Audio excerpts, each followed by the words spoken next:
और ब्रेक के बाद बड़ी खबर जयपुर से। एमपी कांग्रेस विधायकों की बैठक ब्यूना विस्टा रिजॉर्ट में बैठक हुई है। दरअसल 2 रिजॉर्ट में कांग्रेस विधायक रुके हुए हैं। वहीं ब्यूना विस्टा रिजॉर्ट में ट्री हाउस रिजॉर्ट में रुके विधायकों को बुलाया गया और वहीं पर एक साथ बैठक हुई है। ट्री हाउस रिजॉर्ट से ब्यूना विस्टा विधायकों को बुलाया गया था। हरीश रावत और मुकुल वासनिक के साथ बैठक हुई है सभी विधायकों की। राज्यसभा चुनाव और फ्लोर टेस्ट पर बताया जा रहा है कि चर्चा हुई है। हरीश रावत और मुकुल वासनिक ने विधायकों से अपील की है कि मनोबल ऊंचा रखें अपना। ये अपील की गई है हरीश रावत और मुकुल वासनिक के जरिए। मुकुल वासनिक जहां कांग्रेस के बड़े नेताओं में शुमार होते हैं, वहीं हरीश रावत उत्तराखंड के मुख्यमंत्री भी रहे हैं और मजे हुए राजनीतिज्ञ हैं, वरिष्ठ नेता हैं कांग्रेस के। दोनों को जिम्मेदारी दी गई है इन विधायकों को संभालने की, मैनेज करने की और उनसे लगातार बातचीत कर रणनीति बनाने की। और बताया जा रहा है कि ब्यूना विस्टा रिजॉर्ट में बैठक हुई है। दोनों ने ये बैठक ली है सभी विधायकों की। दरअसल 2 अलग अलग रिजॉर्ट में कांग्रेस के विधायक रुके हुए हैं। ब्यूना विस्टा रिजॉर्ट और ट्री हाउस रिजॉर्ट में विधायकों को रोका गया है और इसके बाद ब्यूना विस्टा रिजॉर्ट में एक साथ बुलाकर, जो दरअसल ट्री हाउस रिजॉर्ट में विधायक रुके हुए थे उन्हें भी ब्यूना विस्टा रिजॉर्ट बुलाया गया और एक साथ यहां पर हरीश रावत और मुकुल वासनिक ने इन विधायकों के साथ चर्चा की है। रणनीति पर बातचीत हुई है कि क्या कुछ अगर फ्लोर टेस्ट होता है तो करना है। और यह भी अपील की गई इन सभी विधायकों से कि अपना हौसला बना रखें और मनोबल किसी भी सूरत में गिरने ना दें। मनोबल ऊंचा रखने की अपील इन सभी विधायकों से की गई है। तो ये बड़ी खबर है जयपुर से। ये तस्वीरें भी हम आपको दिखा रहे हैं। ब्यूना विस्टा रिजॉर्ट जिसमें मुकुल वासनिक और हरीश रावत कांग्रेस के दोनों वरिष्ठ नेता कांग्रेस के विधायकों के साथ चर्चा कर रहे हैं, बैठकें कर रहे हैं। आगे की रणनीति पर विचार विमर्श हो रहा है कि आगे करना क्या है। दरअसल इस सियासी संकट के दौर में कांग्रेस की कोशिश है कि कैसे भी इस संकट से बाहर निकला जाए और उसी के मद्देनजर इन सभी विधायकों को 2 रिजॉर्टों में रखा गया है ताकि अब बीजेपी इन विधायकों में सेंध ना लगा पाए। दूसरी तरफ इन विधायकों को संभालने की, रणनीति बनाने की जिम्मेदारी हरीश रावत और मुकुल वासनिक पर है। दोनों मजे हुए राजनीतिज्ञ हैं और खबर ये आ रही है कि जो विधायक हैं उनसे मॉरल ऊंचा रखने की अपील की गई है।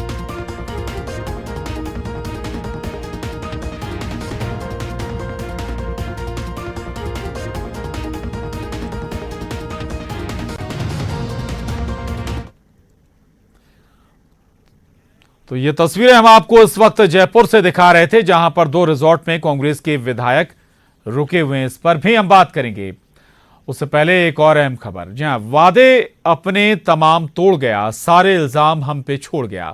सियासत में आस्थाएं भले बदल जाएं लेकिन बयान नहीं भुलाए जाते। देखिए वक्त के साथ कैसे बदली हैं जुबानें, इधर भी उधर भी। रिपोर्ट देखिए।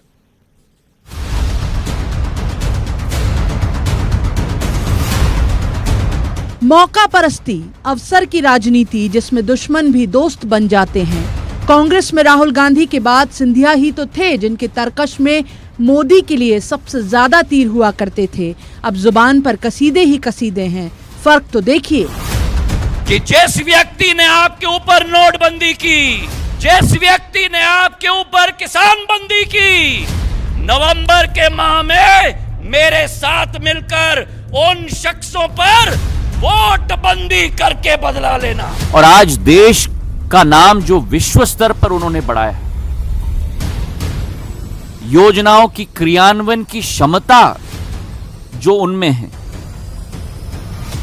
जो आज के नहीं लेकिन भविष्य की चुनौतियों को परखना और परखने के बाद उनकी सामना करने के लिए योजना बनाना, ये जो क्षमता उनमें, मैं मानता हूं कि भारत का भविष्य पूर्ण रूप से उनके हाथों में सुरक्षित है। मौके की बात है अब जो बीजेपी में ज्योतिरादित्य सिंधिया का खुले दिल से इस्तकबाल कर रहे हैं। एक वक्त में सिंधिया के हर दूसरे भाषण में निशाना उन्हीं पर होता था। एक तरफ दिल्ली में बैठे हुए हैं मोदी जी जो नोटबंदी कर रहे हैं, और मध्य प्रदेश में बैठे हुए हैं उनके छोटे भाई मेरे मुख्यमंत्री जो किसान बंदी मंदसौर में कर रहे हैं। मैं भारतीय जनता पार्टी में उनके प्रवेश पर हम भारतीय जनता पार्टी मध्य प्रदेश के परिवार के साथी उनका स्वागत करते हैं, साथ मिलकर चलेंगे। अब तस्वीरें बदल गई हैं, ट्वीट की इबारत भी बदल गई है, लेकिन आस्था बदल देने के बावजूद क्या कांग्रेस की बागड़ लांग बीजेपी में पहुंचे ज्योतिरादित्य का मुस्तकबिल बदल पाएगा? ग्वालियर चंबल की राजनीति में बीजेपी के दिग्गजों के बीच क्या ज्योतिरादित्य के लिए जगह बन पाएगी? कांग्रेस के हाशिए से निकले सिंधिया बीजेपी की फ्रंट लाइन में जगह बना पाएंगे क्या? Bureau report, news 18 Madhya Pradesh.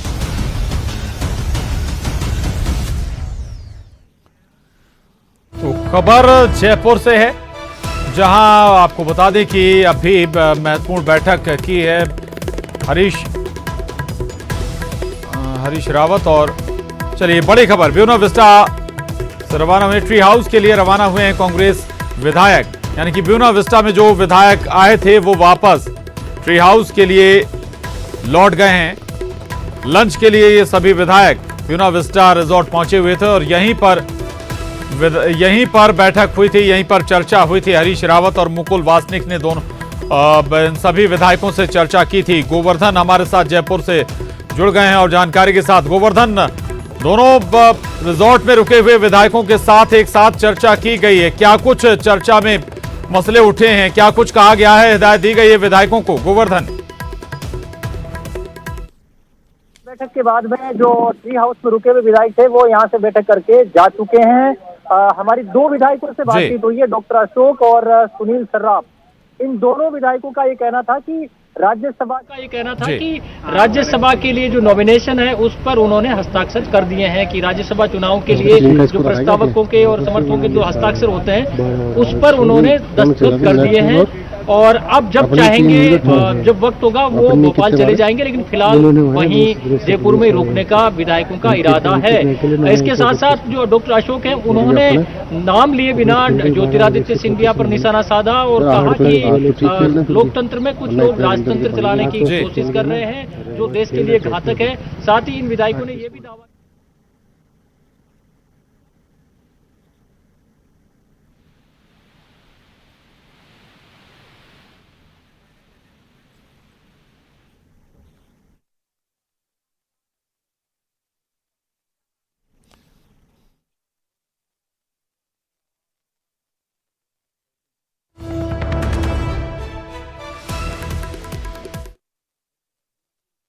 Congress के जो ट्री हाउस में ठहरे विधायक हैं वो अब वापस रिजॉर्ट निकल गए हैं ट्री हाउस के लिए और महत्वपूर्ण बैठक हुई है। हरीश रावत, मुकुल वासनिक इन विधायकों के साथ लगातार चर्चा कर रहे हैं और तस्वीरें भी हम आपको दिखा रहे हैं। गोवर्धन हमारे साथ लगातार बने हुए हैं। गोवर्धन, कोई खास रणनीति तय हो पाई क्या, और खासतौर से राज्यसभा के मद्देनजर भी कोई विशेष निर्देश हैं क्या इन विधायकों को? देखिए, निर्देश मुकुल वासनिक और हरीश रावत दोनों ने विधायकों को कहा है कि वो एकजुटता बनाए रखें, मनोबल ऊंचा रखें और साथ ही बाहर ये जाहिर नहीं होने दें कि किसी भी तरह से बहुमत की कोई कमी है। बेंगलुरु में जो विधायक है उनको भी अपने साथ लाने का प्रयास किया जा रहा है। बाहर कम से कम ये मैसेज देने को इन विधायकों को कहा गया है और उसी का असर है कि बाहर आते ही इन विधायकों ने ज्योतिरादित्य सिंधिया पर भी नाम लिए बिना निशाना साधा और खुद के पास, कांग्रेस के पास बहुमत होने का दावा किया। इसके साथ ही उन्होंने विपक्ष पर भी निशाना साधा, बीजेपी पर निशाना साधा और लोकतंत्र में राजतंत्र चलाने का आरोप लगाया। मुकुल वासनिक अभी मीडिया को भी संबोधित कर रहे हैं, थोड़ी देर बाद हम वो भी आपको सुनाएंगे कि क्या मुकुल वासनिक ने आकर के कहा है। मुकुल वासनिक ने भी बीजेपी पर निशाना साधा है, हॉर्स ट्रेडिंग का आरोप लगाया है। लेकिन फिलहाल जो बैठक हुई उस बैठक में भी बीजेपी की कोशिशों को कामयाब नहीं होने देने की अपील इन विधायकों से की गई है और कहा गया है कि ये कांग्रेस के लिए और देश के लिए टफ वक्त है, ऐसे में एकजुटता के साथ इसका मुकाबला करे और विधायकों का मनोबल ऊंचा रखने के लिए कहा गया है कि जो इस वक्त पार्टी के साथ रहेगा वो इतिहास के उस मोड़ का साथ देगा जो देश के लिए, देश की नीति लोकतंत्र के लिए लड़ रही थी। ऐसी जो लोकतंत्र के खिलाफ जो ताकतें हैं उनके खिलाफ लड़ने वाली ताकतों के तौर पर आप देखे जाओगे तो उनका मनोबल ऊंचा रखने के लिए इस तरह का अपील भी उन विधायकों से बैठक में की गई है। साथ ही जो राज्यसभा के लिए नॉमिनेशन होने उस पर बिल्कुल यानी कि मनोवैज्ञानिक तौर पर भी उन्हें मजबूत करने की कोशिश हो रही है। दूसरी बात, एक बात आप कह रहे थे गोवर्धन की, बाहर ऐसा संदेश आपकी तरफ से होना चाहिए, विधायकों की तरफ से होना चाहिए कि फ्लोर टेस्ट में कोई दिक्कत नहीं होगी, तो क्या ढील भी देने की तैयारी है इन विधायकों को? संपर्क सूत्र के जरिए संचार साधन भी क्या मुहैया कराए जाएंगे? मोबाइल इनके हाथों में थमाए जाएंगे क्या? बिल्कुल, देखिए हमारे सामने जो विधायक आए थे उनका यही कहना था कि हमारे ऊपर कोई पाबंदी नहीं लगाई गई है, उनके मोबाइल चालू हैं, वो कभी भी किसी से बातचीत कर सकते हैं, ये उनका कहना था। अब लेकिन बाहर उनको घूमने फिरने की फिलहाल तक तो हमने जो कल से लेकर अब तक देखा है कोई बाहर घूमने फिरने गया नहीं है, उनको निगरानी में ही यहाँ रखा गया है। हाँ, ये जरूर है कि वो रिजॉर्ट में जहाँ चाहे वहाँ घूम सकते हैं। जी जी बिल्कुल, यानी कि रिजॉर्ट के अंदर जरूर घूम सकते हैं। खाटू श्याम का आप जिक्र कर रहे थे कि जाना चाहते थे कुछ विधायक, परमिशन मिली क्या? नहीं, देखिए पहले धार्मिक पर्यटन की बात आ रही थी, लेकिन अभी शाम को और वो राज्यसभा को लेकर के जो चीजें चल रही थी उसको लेकर के बैठक करनी थी, इसीलिए जो ट्री हाउस के विधायक थे उनको ब्यूना विस्टा रिजॉर्ट लाया गया था। तो ये सारी जो प्रक्रियाएं पूरी करनी थी, ये बैठक भी की जानी थी, इसलिए उनको बाहर घूमने के लिए नहीं भेजा गया। दूसरा ये भी बताया जा रहा है कि भीड़ भाड़ वाली जगह है, क्योंकि चाहे खाटू श्याम जी का मंदिर हो, चाहे बाहर और जयपुर के जो दर्शनीय स्थल हो, इन सब पर खतरा एक ये भी है कि कोरोना के चलते भी बताया जा रहा है कि एहतियात बरतने को कहा गया है कि ऐसी जगहों पर जाने से बचा जाए जहां ज्यादा भीड़ भाड़ रहती हो। बिल्कुल बिल्कुल गोवर्धन, मीडिया अगर वहां पे है और आप बता रहे थे मुकुल वासनिक कुछ कह रहे हैं तो जरूर वो भी सुनवाएगा, लेकिन एक सवाल और भी है। एक विधायक वहां से लौटकर इंदौर पहुंचे हैं और एक घटनाक्रम यहां पर नया हुआ है भोपाल में। सुरेश पचौरी वरिष्ठ नेता हैं कांग्रेस के, वो नाराज हो गए और बताया जा रहा है कि उनके भी 4 से 5 समर्थित विधायक हैं। उनसे जुड़ी कोई अंदर हलचल है क्या? कोई जानकारी निकल कर आ रही है क्या? नहीं, देखिए सुरेश पचौरी वाले घटनाक्रम को लेकर के अभी यहाँ पे चर्चा नहीं सुनाई दी, लेकिन इतना अंदर से जरूर छन छन के सूचनाएं आ रही हैं कि इन सभी विधायकों को मैं जैसा कि पहले बता रहा था, मनोवैज्ञानिक तौर से एकजुट रहने के लिए इन वरिष्ठ नेताओं ने अपील की है कि वो ऐसे वक्त में एक रहें और उनको इतिहास में याद रखा जाएगा। इस तरह उनको एक मनोवैज्ञानिक तौर से पार्टी के पक्ष में खड़ा होने रहने के लिए भी जो बड़े नेता हैं वो प्रेरित करते हुए दिख रहे हैं। ये जो बैठकें हो रही हैं लगातार, उन बैठकों में भी इन विधायकों का मनोबल ऊंचा रखने का प्रयास, उसकी एक रणनीति यहां पर दिखाई जा रही है ताकि वो विचलित न हो। ये कोशिश आमतौर पर हर राजनीतिक पार्टी अपने समर्थकों को, अपने विधायकों को एकजुट रखने के लिए करती आई है और यही कवायद आज यहां भी देखने को मिली। जी बिल्कुल, रहिएगा हमारे साथ गोवर्धन। और इस पूरे मसले पर एक और रिएक्शन आया है, वो सुन लेते हैं। देखिए, हम तो अपने आप को बहुमत है, अगर उनमें अगर ऐसी ताकत है, उनको अगर ये कह रहे हैं तो ये हमको चैलेंज करेंगे। हम अपने ऑटोमेटिकली पहले भी ये 4 बार एक साल में 4 बार ये अपने आप को ये कह चुके हैं और मुंह की खाए। कितने विधायक हैं टोटल? कितने विधायक हैं यहाँ पे? बहुमत है, मैं माना फिर भी बताना नहीं चाह रहे, अभी आपको बताना नहीं चाह रहे, फिर भी विधायक सरकार को अस्थिर। तो ये एक और खबर है, क्या बजट सत्र से पहले फ्लोर टेस्ट संभव है? जी हां, क्या सिंधिया समर्थक 19 विधायकों के इस्तीफे मान्य किए जाएंगे और क्या 19 विधायकों की गैर मौजूदगी में भी ये मुमकिन है फ्लोर टेस्ट? और बड़ा सवाल ये कि अब आगे होगा क्या? इन सब पर न्यूज 18 ने संविधान के जानकार भगवान देव इसरानी से खास बातचीत की है। सुनिए।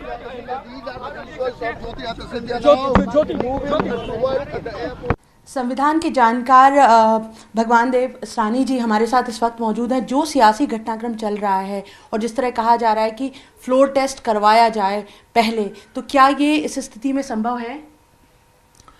देखिए, मांग करने में कोई अनुचित बात नहीं है, ये राजनीतिक मांगें होती हैं, लेकिन टेक्निकली देखा जाए तो जो 19 विधायक इस्तीफा दे चुके हैं इसीलिए ये बातें आ रही हैं। लेकिन 19 विधायक अभी तक पर्सनली मौजूद होकर स्पीकर के पास अपने इस्तीफे की बात स्वीकार नहीं कर पाए हैं और उनके इस्तीफे स्वीकार नहीं हुए अभी तक। तो ये 19 विधायकों की गैर मौजूदगी में क्या फ्लोर टेस्ट हो सकता है, जबकि वो इस्तीफे भिजवा चुके हैं अपने? नहीं, कैसे होगा? जब तक वो आएंगे नहीं, ये नहीं कहेंगे कि हमने इस्तीफा दे दिया है और उनके इस्तीफे स्वीकार नहीं हो जाते हैं, तब तक टेक्निकली तो वो कांग्रेस के ही मेंबर हैं। उन्होंने बीजेपी ज्वाइन की नहीं है, उन्होंने कोई नया दल बनाया नहीं है, तो आज की स्थिति में वो कांग्रेस के सदस्य हैं। तो कांग्रेस के सदस्य 114 हैं और बसपा और सपा और निर्दलीयों का समर्थन कांग्रेस को है, तो टेक्निकली तो मेजॉरिटी में ही है सरकार। तो आपके हिसाब से कमलनाथ सरकार अभी अल्पमत में नहीं है आज की इस वक्त की स्थिति में? टेक्निकली आज की स्थिति में तो नहीं है। जिस दिन वो 22 लोगों के इस्तीफे या 19 लोगों के इस्तीफे स्वीकार हो जाएंगे तब ये बात कह सकते हैं कि सरकार अल्पमत में है, लेकिन आज की स्थिति में तो नहीं है। लेकिन जो इस्तीफा उन्होंने भेजा है वो हस्तलिखित है, उस पर उनके हस्ताक्षर भी हैं। नियम क्या कहता है? अगर कोई लिखकर अपना इस्तीफा भेज रहा है तो वो क्या मान्य होगा या नहीं होगा?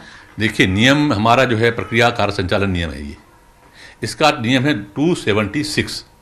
276 ये कहता है कि अगर वो पर्सनली आते हैं और वो ये स्पीकर को बताते हैं कि साहब हमने स्वेच्छा से इस्तीफा पत्र दिया है, तो स्पीकर समाधान हो जाएगा, तो स्पीकर स्वीकार कर लेगा। लेकिन 276 का एक ख ये कहता है कि अगर वो डाक से आता है, उसका इस्तीफा ईमेल से आता है या कोई व्यक्ति विशेष लेकर के आता है, तो स्पीकर को ये जांच करना चाहिए कि वो उन्होंने स्वेच्छा से दिया है, लोभ लालच से नहीं दिया है। उनको पर्सनली बुला करके स्पीकर पूछेगा। ये नैसर्गिक न्याय का सिद्धांत भी है, ये नेचर जस्टिस है कि उसको पूछे कि डाक से आया है या कोई व्यक्ति विशेष और लोग से लेकर आया तो आपने इस्तीफा दिया है, स्वेच्छा से दिया कि नहीं दिया, आखिर उसके भविष्य का सवाल है। तो वो प्रक्रिया स्पीकर ने शुरू कर दी है। कल ऐसा पेपरों में आया है, ऐसा समाचार पत्रों में मैंने पढ़ा है कि उन्होंने नोटिस जारी कर दिए हैं। नोटिस जारी के हिसाब से उस डेट में वो लोग आएंगे और अपनी अपनी बात रखेंगे। उसके बाद ये स्थितियां सामने आएंगी कि वास्तव में सरकार अल्पमत में है या नहीं। अभी 3 विधायकों के हालांकि और इस्तीफे इसी तरीके से पहुंचे हैं, लेकिन आपके मुताबिक ये तभी संभव है जब वो भौतिक रूप से मौजूद होकर अपना इस्तीफा दें। नेचुरली तभी होगा ये। सही। दूसरा सवाल राज्यपाल के अभिभाषण को लेकर भी आ रहा है कि उसके पहले फ्लोर टेस्ट हो जाए, क्या ऐसा मुमकिन है? देखिए, मांग करना मैंने कहा ना जैसे अनुचित नहीं है, लेकिन फ्लोर टेस्ट तब होगा जब अल्पमत में ऑफिशियली सरकार आए। आज की स्थिति में न बीएसपी ने कहा है, न सपा ने कहा है, न निर्दलीय ने कहा है, न कोई नया दल बन के फॉर्म करके कांग्रेस विधायकों ने कहा है कि हम समर्थन वापस ले रहे हैं। और ये विधायक दूसरे बीजेपी में भी अभी ज्वाइन भी नहीं हुए हैं, अभी उन्होंने बीजेपी ज्वाइन भी नहीं किया है। तो टेक्निकली ये सरकार अल्पमत में नहीं है और इसलिए अपन उसको फ्लोर टेस्ट की बात करना बेमानी है। तीसरी बात ये महत्वपूर्ण है कि ये बजट सेशन है। बजट सेशन में मांगें रखी जाती हैं और हर मांग पे मतदान होता है।